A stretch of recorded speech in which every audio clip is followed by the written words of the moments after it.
Hi, struggling with rate equation questions? Let's see what I can do to help. Let's get down to it.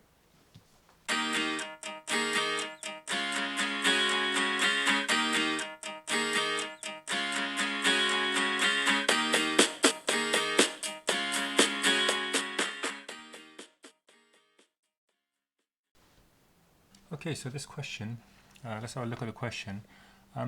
So, as I say, I talk about sort of what's going on in my head as well. As soon as I see a table like this and a connectors question, I immediately think, okay, they're probably going to ask us to work out rate expression or something, and for that I'll need to have, pair up experiments where one of the reagents is changing and the other one isn't.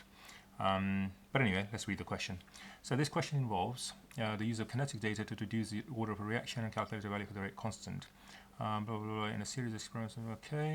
Okay. So it says show how these data can be used to deduce the rate expression for the reaction between A and B. Now this question seems to be worded a little bit differently.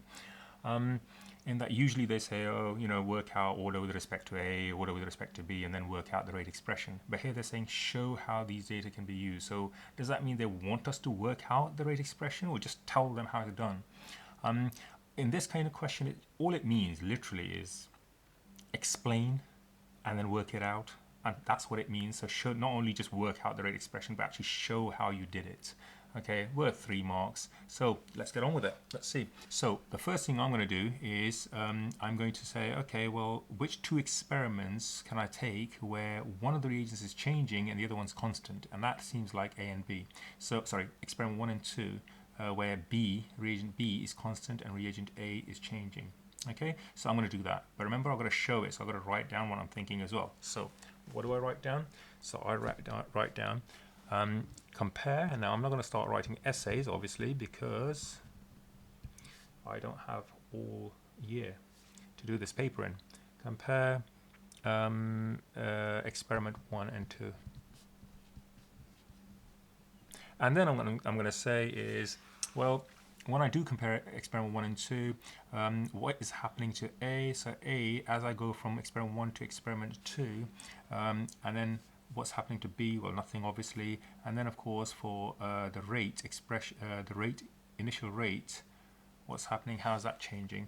And so literally, I'm going to say that divided by that. Okay. But remember, however you work out the change, you've got to do the same for the initial rate as well. So if you're going to say that divided by that, then you're going to have to say that divided by that as well. It doesn't matter whether that number is big or not. Okay. So that divided by that is, that is 3. You can use the calculator if you like, or you can do it visually. My suggestion is if you're unsure, use the calculator. Okay, so 0.36 divided by 0.12, you'll get 3. And then what changes here is it changes by a factor of 9. Okay, so that changes by a factor of 3, that changes by a factor of 9. So what do we do with that? Okay, well, let's have a look here. Now, when I see these questions, immediately in my head is also, well, what does a rate equation look like? Rate equation generally looks like that. Okay, so these are the reagents. In this case, they're using A and B, so I'm going to use A and B, but it could be anything else. Okay, and of course, it's to the power of something. So what's the order with respect to A? What's the order with respect to B? Okay, so that's what a general rate equation looks like. Okay, so from the question, what I've found is that if I change A, okay, because A is changing, how does that change the rate? Okay, well, let's just work it out. Okay, so what I do is I worked out from the question that the factor that A is changing by is 3. So I'm going to put 3 in brackets, and now I can use round brackets, because remember, square brackets is, for concentration in chemistry. And because I'm now putting in numbers, I can put in round brackets. 3 to the power of x, because I don't know what that changes to. And then when that A changes by a factor of 3, then the rate changes by a factor of 9. Now, it doesn't take a genius to figure out that 3 to the power of what gives you 9? 2. 3 squared is 9. So therefore, well, you can do it on the calculator if you want, but 3 squared equals 9. So 3, so the order with respect, no, let me just start that. So x equals 2. Okay, and then you can say the order with respect to. And WRT, examiners know it, so it's not a problem if you just shorten to WRT. So order with respect to concentration of A is equal to 2. So I have now just figured out, yeah, I worked out what this x is, and that is 2. Okay. Also, I'm just thinking, comparing x1 and experiment 1 and 2. Well, why did I do that? Because B is constant. The concentration of B is constant. That's why I've selected these two experiments. Remember, it says show, isn't it? So I need to say what I've done, but why have I done it? Okay, so order with respect to A is 2. Okay, so now I found order with respect to A. Now let's do order with respect to B. Okay, so similarly, what we do now is we say, okay, now which experiments, two experiments where A is constant and B is not? Well, what I'm finding is that there is no two experiments where A is constant. Okay, so I'm going to have to select two experiments where definitely B changes. All right, then, you know, doesn't matter about A. Well, I need to consider it in a minute, but let's select two experiments where B is changing. So I can select either experiment 1 and 3, because that's changing, or 2 and 3. Okay, I've used 1 and 2, so let's just stick to 2 and 3. Yeah, you could have used 1 and 2 as well, it's not a problem. Okay, so what is happening between 2 and 3? So in A is also changing. So again, 0.72 divided by 0.36, and you'll notice that that's actually increases by a factor of 2.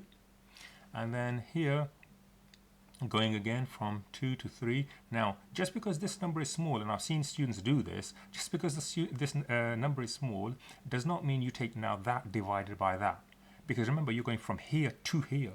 Just like you did from here to here, you found out what the change is. Same thing. So if this changes from here to here, if it reduces, yeah, not a problem. If this number is small, not a problem. You did this divided by that, therefore you've got to do this divided by that. So 0.13 divided by 0.26, and you realize that this changes by a half, by a factor of a half.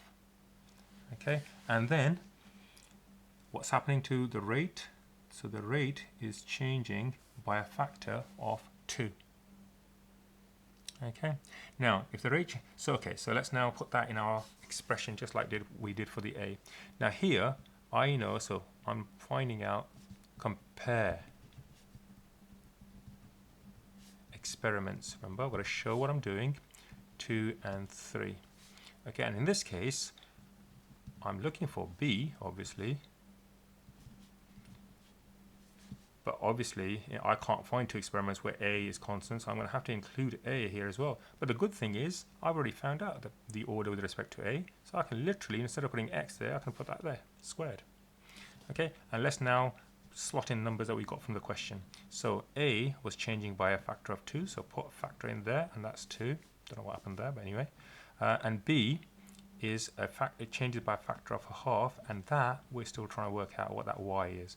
And when that changes happen, then how is the rate changing? It's changing by a factor of 2. Okay, well, what I'm going to try and do is I'm going to try and get that expression isolated just like I did here. So then maybe I can visually see what's going on, right?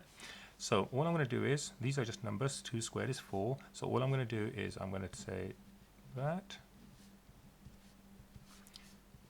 2, that's 4, isn't it? 2 squared is 4. So I'm going to bring the 4 across here. So that divided by 4, and that is the same as saying half. So half to the power of what gives you half? Okay, now not often, sometimes students think, oh, okay, well, nothing's changing, so it's 0. It must be 0, surely. But remember, in maths, anything to the power of 0 equals 1.